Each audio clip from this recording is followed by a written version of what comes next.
offseason. So, Shannon, is Russ becoming a blemish on LeBron's resume or a legitimate excuse here? It's a blemish. LeBron wanted Russ. No other championship contending team wanted Russ. I get why Russ wanted to come. It's a great Skip. He grew up in L.A. This is an opportunity to play for your hometown team. All the business ventures what Russ has going on, he couldn't pick the better spot. But no other contending team wanted Russell Westbrook. Yep. Hence the low interest. There are a lot of contending teams right now, Skip. But by the way, low interest? How about no interest? Right? Go ahead. There might be some, but it ain't. But who? For what? 44 million plus next year's 47 million? Okay. No. Skip, look, LeBron gets credit. He helped assemble the big three. He went back and he brought Kevin Love and some other pieces. He won. He went to L.A. and he got AD to come to L.A. They won. He gets credit for those moves. The big three in Miami, going back and bringing Kevin Love and adding some other pieces. He gets credit for that. Yep. He gets credit for going to L.A. and bringing AD and winning a title. This is on his resume. He wanted him. Russ is not in L.A. without LeBron James' blessings. Heck no.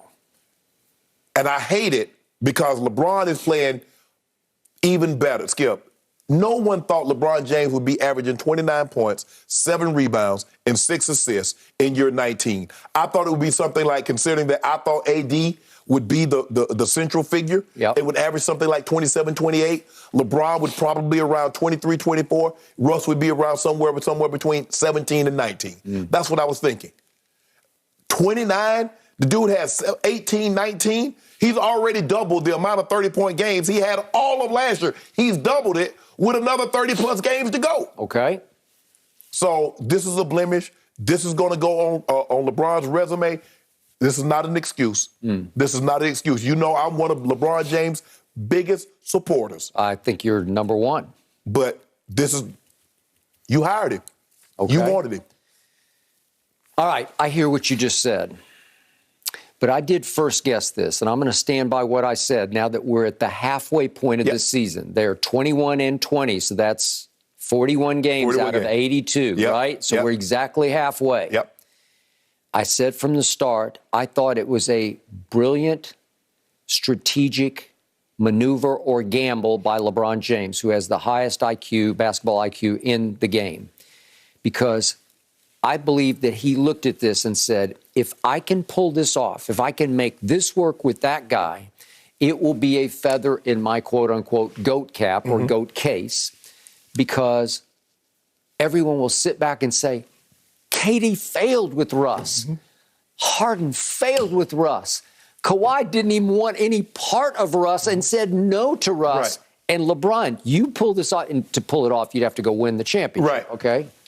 Or LeBron said, worst case scenario, if it doesn't work, the quote-unquote GOAT always needs a scapegoat. And listen, there's no bigger, better scapegoat than Russell Westbrook right now at this stage and age of his career, because it's glaring what is happening and not happening. Right. It's glaring.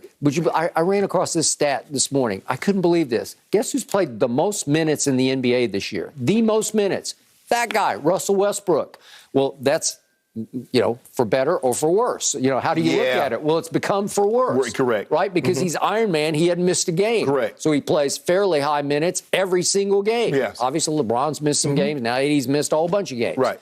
Okay, so then we look at what's your productivity so far? Well, he's running away with the turnover lead in the NBA. He has 184 so far. Okay, that's 20 clear of James Harden. Well, it's outrageously wrong, and we've been doing our blooper reels on a daily basis here, right? Right. Okay, now let's look at the shooting. His three-point shooting has plummeted to 29.8%. 29.8%? And you're the point guard for the Los Angeles Lakers? That ranks 149th of 153 qualified three-point shooters. His free throw shooting has plummeted to 65%. You're the point guard of your childhood dream team, the Lakers, right? Yes. That's a career low, and that ranks 97th of 99 qualified free throw shooters. That's horrendously bad. That's so bad you can't overcome the turnovers and the three-point shooting and the free throw shooting. It's impossible to overcome that. Skip, let me tell you what contending team wants a ball dominant, inefficient, bad three-point, turnover prone, no defense. Who wants that? What am I going to do with that, Skip? Okay, I got it. But for Shannon Sharp and other LeBron supporters, you sit back right here, right now, halfway through, you're only one game above 500. Well, who's the most to blame? Well, it's clear, and I can't argue with you. Yeah. It's that guy. Yeah, Russ hadn't played, but Skip, Russ hadn't played well. We didn't first, second, third. I foreshadowed it. When I heard this, man, don't get Russ. I give you that. You did say that. No, you don't need Russ. Right. Russ has been a disappointment. If you ask anybody from Frank Vogel to Rob Pelinka to Jenny Buss, you ask anybody he's been a disappointment. But AD's been a disappointment also, Skip. Okay. I don't want us to not like this. No. Yeah, actually, Skip, because you saw what AD did his first year there. You saw what AD did in the playoffs. Mm-hmm. AD hadn't been close to that guy since. And it's disappointing. AD is in his prime. I got an excuse. I can say, well, LeBron's not in his prime, although he's playing like a prime player. Russ is maybe a little past, but it's not like Russ is 38. Anthony Davis is smack dab in the middle of his prime. Okay, I got it. There is no excuse why AD shouldn't be averaging. Look at his stuff. Okay, Look at his three-point. Look at his mid-range shooting. All right, but you do have injury excuses with him that you don't have with Russ. He was playing bad before he got injured. I got it. He wasn't playing up to your expectations because you wanted him to be the one to LeBron's 1A. I don't think he was playing up to anybody's expectations, Skip. Okay, I got it. But Russ... Okay, just to put this in perspective, instead of a turnover blooper reel today, let's just take a quick look, shall we? No, you showed the shots. At the missed shots just against Memphis the other night. And they got embarrassed by Memphis because they were down. He does everything except shoot a basketball with his left hand. Russell Westbrook. You know it, and I know it. And the truth is, he's always been that. But it got masked and camouflaged because for the last 5 years, he averaged a triple-double. Yep. Who can deny it? Nobody can. Who can criticize that? Nobody. He's a slam-dunk first-ballot Hall of Famer, and he is the bane of your existence. He is the reason, the biggest reason by far to me, that you're 21-20. Because despite the lack of production from AD, the just insurmountable turnovers and missed shots and missed free throws. Here's the moral, Skip. Yeah. We get a fast break, layup, and we got this layup, about to get two, about to cut this lead down to 4. Yep. And he throws it out of bounds, or he just point blank misses it. Right. Worst point guard hands I've ever seen belong to this man. I totally agree. Wow. But you know what, Skip? I got to see it in person. I'm going to a game. I got to see this in person. Okay. Good for you. TV, I don't believe TV do it justice. Music there Maybe to like highlight just how bad it was. Shannon, are you going to be courtside, like giving advice? I'm going to be courtside. I got to see this up close. I mean, being 20 rows back, that don't do it justice. You got to see I need a visual of you getting too involved in the Lakers while you're sitting right there. Just kind of, Sometimes I'm going to leave early, though. Helping from afar. Listen up, guys. One of Kyrie's rivals just gave him the ultimate compliment. He did. Let me explain the quote next. No mercy. Strongly does Stefanski sound like he's in Baker's corner? It doesn't indicate anything to me at all, Skip. It just sounds like coaches speak. I heard some of the some of his teammates, Chubb and Teller, the offensive lineman. I heard what they said, and that's what you're supposed to do. You're supposed to back your teammate, especially in a situation like this when it's games.